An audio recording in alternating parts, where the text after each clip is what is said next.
गरजे गगन में बहके पवन में हर एक मन में सद्भावना।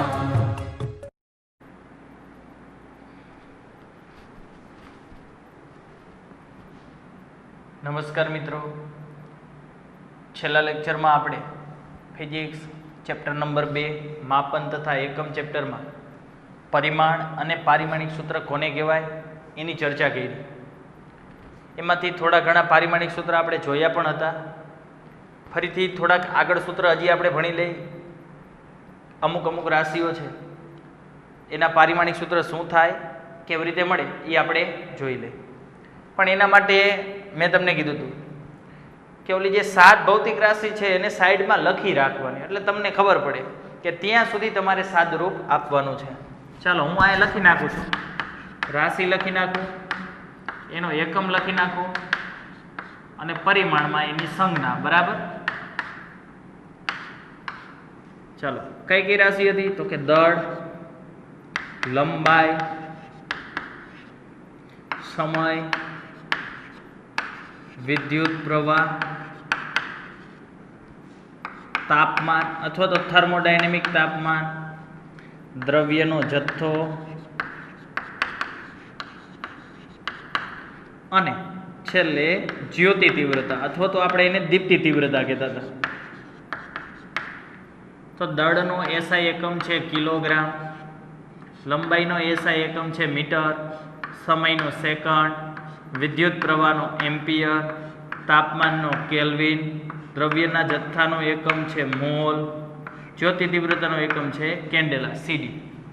અને આની પરિમાણ માટે સંજ્ઞા શું છે? પરિમાણમાં સંજ્ઞા તો કે દળને અંગ્રેજીમાં માસ કહીએ એટલે એમ, અને પરિમાણ હોય એટલે આપણે કાઉન્સ કરતા હતા. રેડી? દરેક કમ્પ્લીટ.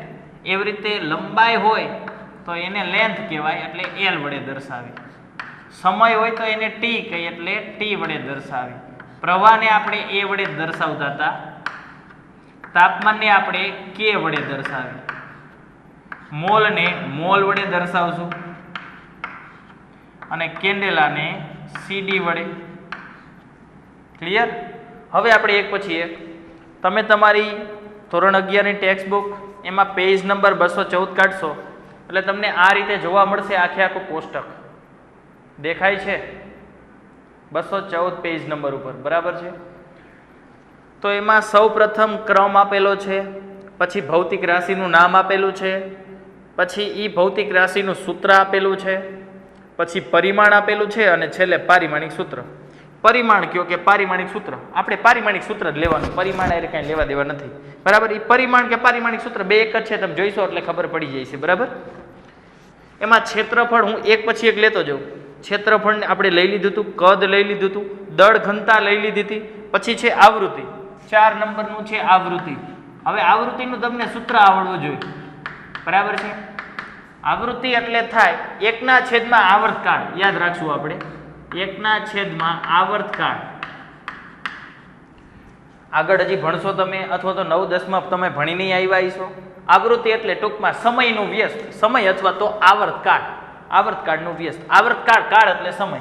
તો હવે આવૃત્તિનું તમને એકમ આવડવો જોઈએ. તો એકમ શું થાય આનો?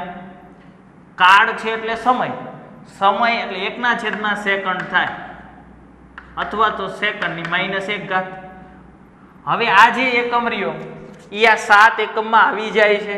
હા, આવી જાય તો ડાયરેક્ટ એનું પારિમાણિક સૂત્ર લખી શકીએ આપણે. તો પારિમાણિક સૂત્ર શું થઈ જાય? MLT. એ લખવા હોય તો લખો, ન લખો તો કંઈ નહીં, ખાલી ટી લખો તો ચાલે, કારણ કે ટી એક જ છે. ટીની -1 ઘાત કહેવાય, છેદમાં હે એટલે -1 ઘાત.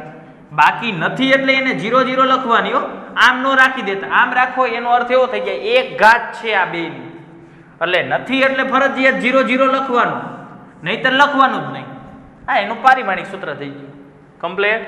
ચાલો, ત્યાર પછી 5 નંબરમાં કઈ રાશિ આપેલી છે? વેગ અથવા ઝડપ. વેગ કયો અથવા ઝડપ કયો એનું સૂત્ર આવડે? હા.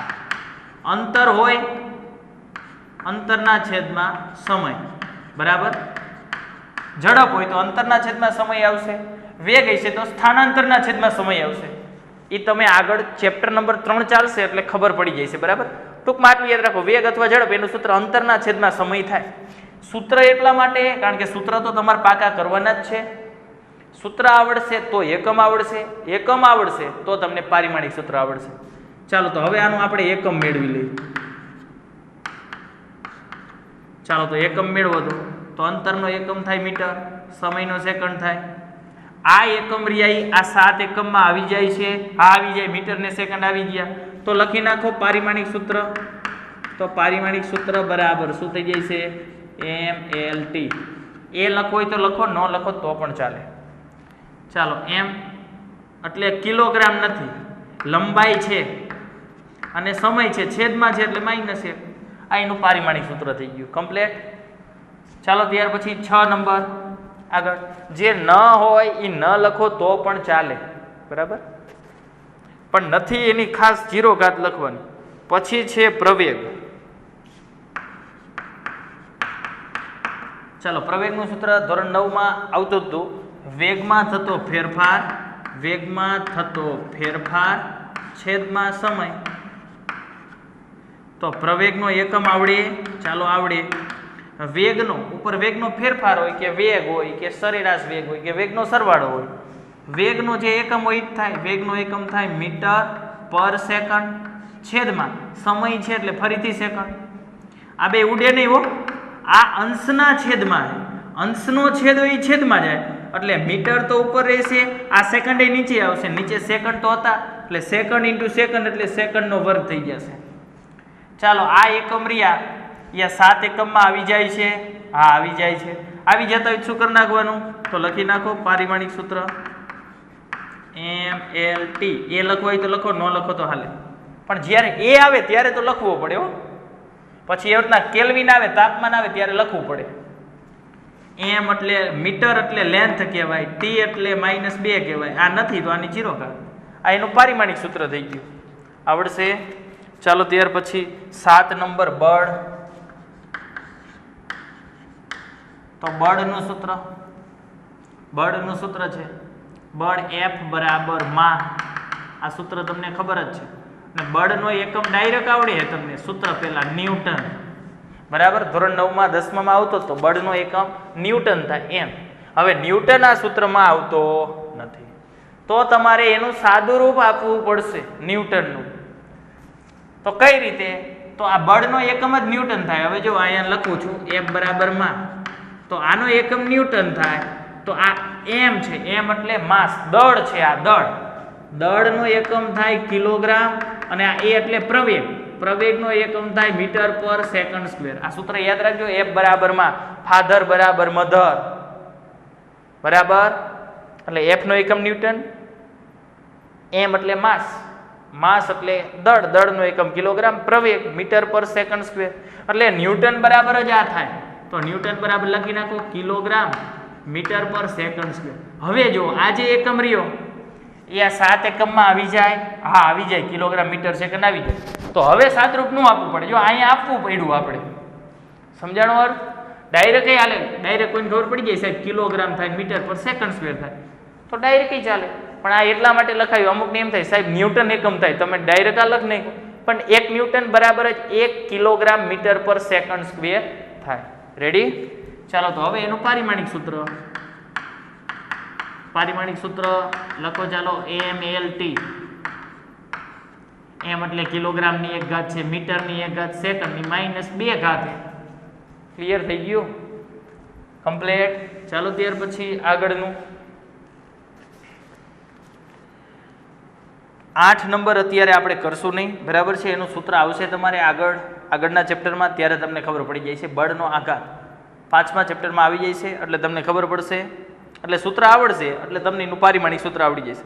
પછી એવી રીતે કાર્ય છે, ઉર્જા છે, પાવર, વેગમાન, દબાણ. હું જે તમને સૂત્ર નંબર અહીં લખી દઉં, 7 સુધી મેં કરાવ્યા, બરાબર.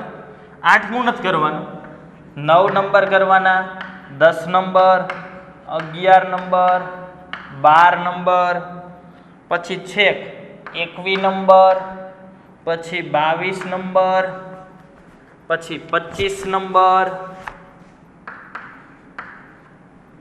પછી 31 નંબર, પછી 38, 39, 40, 41.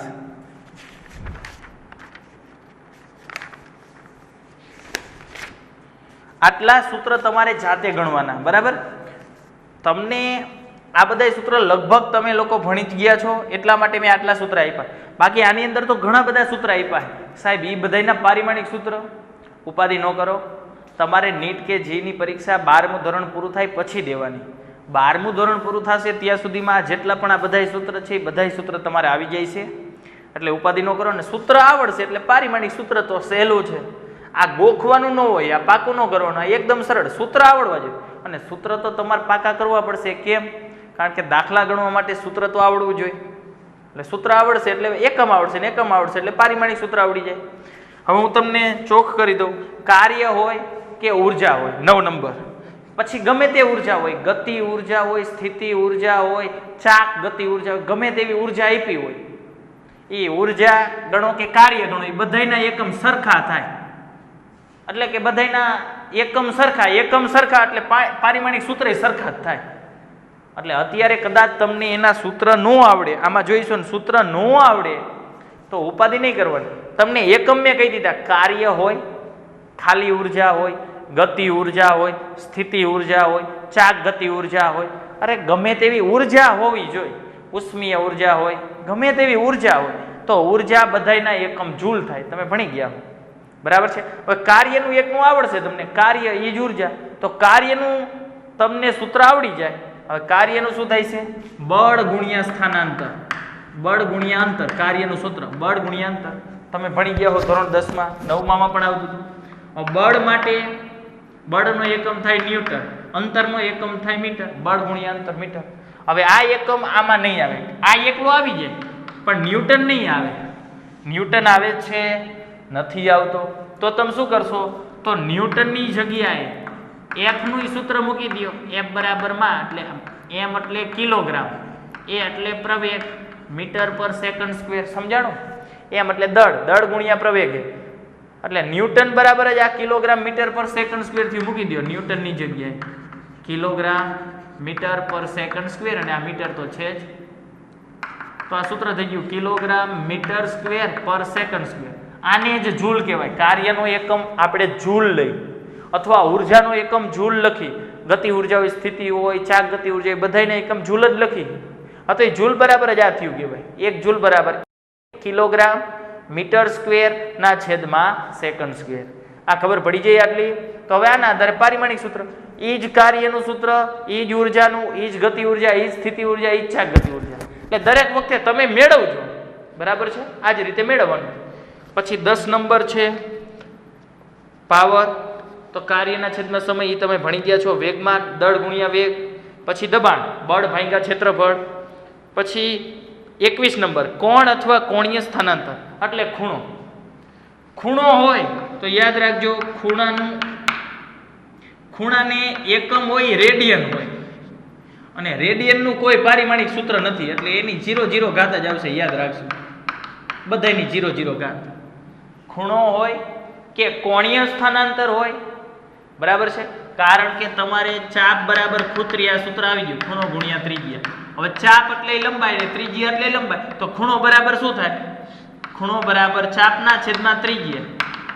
એટલે ખૂણાને કોઈ એકમ જ ન આવ્યો. મીટર ઉડી જાય, કઈ એકમ ન વધે એટલે એની 0 ઘાત. પણ આમ ખૂણાને આપણે એકમ ગણી, રેડિયન, ડિગ્રી. પરંતુ રેડિયન હોય, ડિગ્રી હોય, બરાબર છે, મિનિટ હોય કે સેકન્ડ હોય, પહેલું જ ઉદાહરણ ભણ્યા હતા છે. એટલે ખૂણાને એકમ છે, પણ એ ખૂણાનો જે એકમ રહ્યો એનું કોઈ પારિમાણિક સૂત્ર નથી. યાદ રાખશું આપણે. ક્લિયર થઈ ગયું? એટલે એ બધાની 0 ઘાત આવશે. પછી ખૂણો હોય કે કોણીય સ્થાનાંતર હોય. પછી એવી જ રીતે સાઇન થીટા હોય, કોસ થીટા હોય, ટેન થીટા હોય, કોટ થીટા હોય, કોસેક થીટા હોય, સેક થીટા હોય, એ બધાની કોઈ પારિમાણિક સૂત્ર નથી એટલે 0 ઘાત આવશે. મૂકી દેવાની 0. રેડી? એટલે તમને ખબર પડી જ જાય છે. પછી 25 નંબરમાં છે ચક્રાવર્તનની ત્રિજ્યા. અત્યારે ચક્રાવર્તનની ત્રિજ્યા શું છે એ ભૂલી જાઓ, એ આવશે આગળ આવશે એટલે ખબર પડશે. ત્રિજ્યા છે, ત્રિજ્યાનો એકમ શું થાય? મીટર. તો મીટરનું આવડે. મીટર એટલે L ની 1 ઘાત કહેવાય. એટલે 25 નંબર આવડી જાય છે. પછી એવી રીતના તમને 31 નંબર તરંગ લંબાઈ. તરંગ લંબાઈ શું છે એ બધું આવશે આગળ ભણવામાં. અત્યારે આટલું યાદ રાખો, લંબાઈ છે એટલે એકમ મીટર આવે, લંબાઈ એટલે મીટર એકમ આવે તરંગ લંબાઈનો. પછી એવી રીતે ઉષ્મીય ઉર્જા કે આંતરિક ઉર્જા, ગતિ ઉર્જા, સ્થિતિ ઉર્જા, ચાક ગતિ, એ બધી ઉર્જા જ છે. તો ઉર્જાનો એકમ જૂલ. ઉર્જા એટલે જ કાર્ય, તો કાર્યનું સૂત્ર મૂકી દો. કાર્યનું સૂત્ર તમને આવડે એટલે સૂત્ર મૂકો એટલે એકમ આવડે એમ. જો ડાયરેક્ટ તમને કાર્યનો એકમ આવડી જાય, કાર્યનો એકમ આ જ થાય તો કઈ વાંધો નથી. પણ એવા એકમ યાદ ન રાખવો હોય તો, કારણ કે સૂત્ર તો યાદ રાખવા પડે. એટલે કાર્યનો એકમ એ જ સ્થિતિ ઉર્જા, ગતિ ઉર્જા, આંતરિક ઉર્જા, ઉષ્મીય ઉર્જા, બધી ઉર્જાના એકમ એ જ થાય. એટલે આ જ રીતે મળશે તમને, મેળવી લેવાનું. ક્લિયર થઈ ગયું? તો આ બધાય તમારે પારિમાણિક સૂત્ર રહ્યા એ હોમવર્કમાં ગણવાના છે. આ જ રીતે મેં ગણાવ્યા એ રીતે. ક્લિયર થઈ ગયું? અને દર વખતે, આ વખતે પણ નીટની એક્ઝામમાં એક પારિમાણિક સૂત્ર પૂછાણું જ હતું, બરાબર? ગુજકેટમાં પણ પૂછાય, એટલે 12મા ધોરણમાં આવશે ગુજકેટમાં તમારે ટૂંકમાં. અને આ ચેપ્ટરમાં આવશે, આવી રીતે હું શીખડાવું છું. હવે પછીના જે ચેપ્ટર આવશે એમાં દરેક વખતે નવી રાશિ આવશે ત્યારે હું પારિમાણિક સૂત્ર શીખડાવીશ નહીં, પછી તમને મોઢે કહી દઈશ.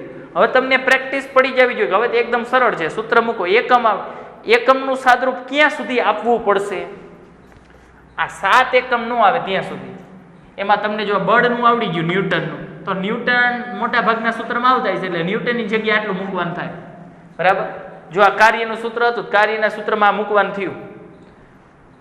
એમ તમારે ત્યાં સુધી સાદરૂપ આપવાનું જ્યાં સુધી આ 7 એકમ આવી ન જાય. 7 એકમમાંથી આ એકમ આવવો જોઈએ, ત્યાં સુધી સાદરૂપ આપવાનું. ટૂંકમાં કોઈ પણ રાશિનો એકમ રહ્યો એનું સાદરૂપ ત્યાં સુધી આપવાનું જ્યાં સુધી આ 7 એકમ માંથી કોઈ એકમ આવી ન જાય ત્યાં સુધી. ક્લિયર થયું? સમજાઈ ગયું? રેડી? બાકી જે આ પારિમાણિક સૂત્રના ઉપયોગ શું થાય એની હવે આપણે ચર્ચા કરીએ. તો આટલા હોમવર્કમાં તમારે ગણી નાખવાના છે, બરાબર? ચાલો, ત્યાર પછી પારિમાણિક સૂત્રનો ઉપયોગ શું થાય? આ પારિમાણિક સૂત્રની રીત આપણને કામમાં કઈ કઈ જગ્યાએ આવશે એ ભણવાનું છે આપણે.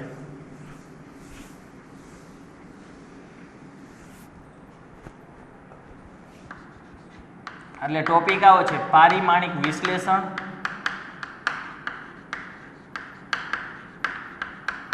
અને ઉપયોગો.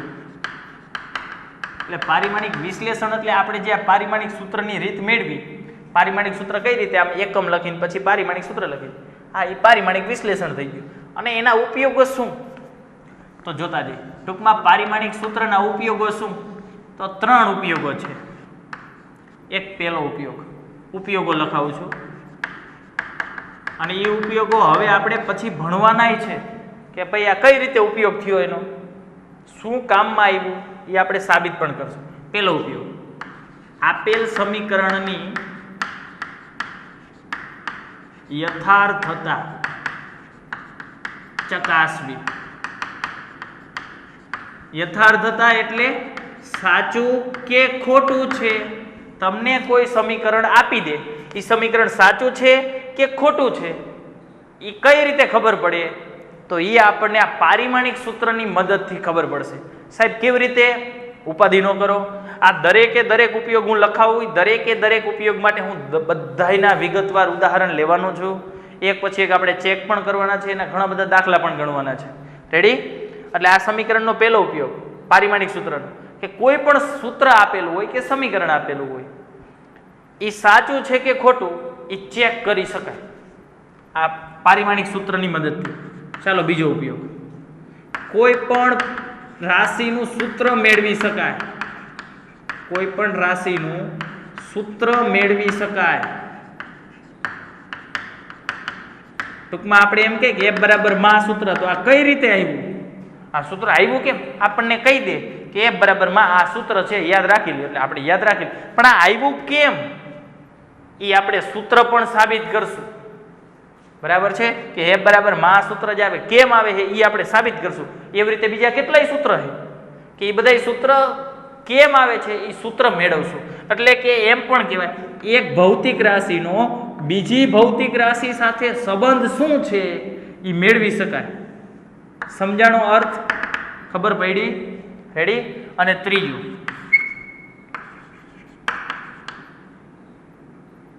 એક એકમ પદ્ધતિનો અન્ય એકમ પદ્ધતિ સાથેનો સંબંધ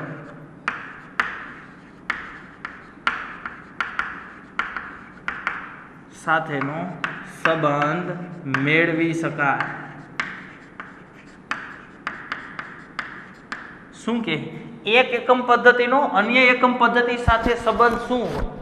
ફોર એક્ઝામ્પલ, CGS માં અંતરનો એકમ સેન્ટીમીટર થાય અને MKS, એમ એટલે મીટર, અંતરનો એકમ મીટર, એટલે કે દાખલા તરીકે મીટર અને સેન્ટીમીટર વચ્ચે સંબંધ શું? આ તો આપને આવડે કે 1 મીટર બરાબર 100 સેન્ટીમીટર થાય, આ તો આપને આવડે. પણ આ 1 મીટરના સેન્ટીમીટર કેટલા થાય એ સંબંધ મેળવવો હોય તો એ આપણે મેળવીએ. પછી એવી રીતે જૂલ હોય તો એના અર્ગ કેટલા થાય. પછી ન્યૂટન હોય, ન્યૂટન કયો એ SI એકમ છે અને બળનો SI એકમ ન્યૂટન છે, પણ બળનો CGS પદ્ધતિમાં એકમ ડાઇન છે, ડાઇન, DYNE, ડાઇન, CGS માં એકમ. તો આ ન્યૂટન અને આ ડાઇન વચ્ચેનો સંબંધ શું છે કે 1 ન્યૂટન બરાબર કેટલા ડાઇન થાય? જેમ આપણને આ ખબર છે કે 1 મીટર બરાબર 100 સેમી થાય, તો એમ 1 ન્યૂટન બરાબર કેટલા ડાઇન થાય? તો આ બધાય સંબંધ આપણને આ પારિમાણિક સૂત્રની મદદથી ખબર પડશે. આટલું ક્લિયર થઈ ગયું કે પારિમાણિક વિશ્લેષણના ઉપયોગો કેટલા છે?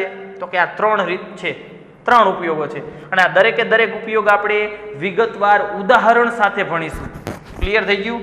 તો આ લેક્ચરમાં તમારે હોમવર્ક શું કરવાનું છે? તો મેં તમને 214 પેજ નંબર ઉપર ટેક્સ્ટ બુકમાં મેં તમને નંબર લખાવી દીધા. એ પહેલા મેં તમને 7 થી 8 સૂત્ર શીખડાવ્યા, પારિમાણિક સૂત્ર. એ તો તમારે જાતે પ્રેક્ટિસ કરવાની. એ સિવાયના મેં તમને નંબર લખી દીધા. એ બધાય નંબરના પારિમાણિક સૂત્ર તમારે મેં શીખડાવ્યા એ જ રીતે તમારી પાકી નોટમાં લખી નાખવાના અને તૈયાર કરવાના છે. બરાબર? પારિમાણિક સૂત્ર ગોખવું ન પડે, કોઈ દી ગોખાય નહીં, તમે સમજો એટલે આવડી જાય. બરાબર છે? ક્લિયર થઈ ગયું? તો બાકીની જે ચર્ચા છે એ આપણે આગળના લેક્ચરમાં કરીશું.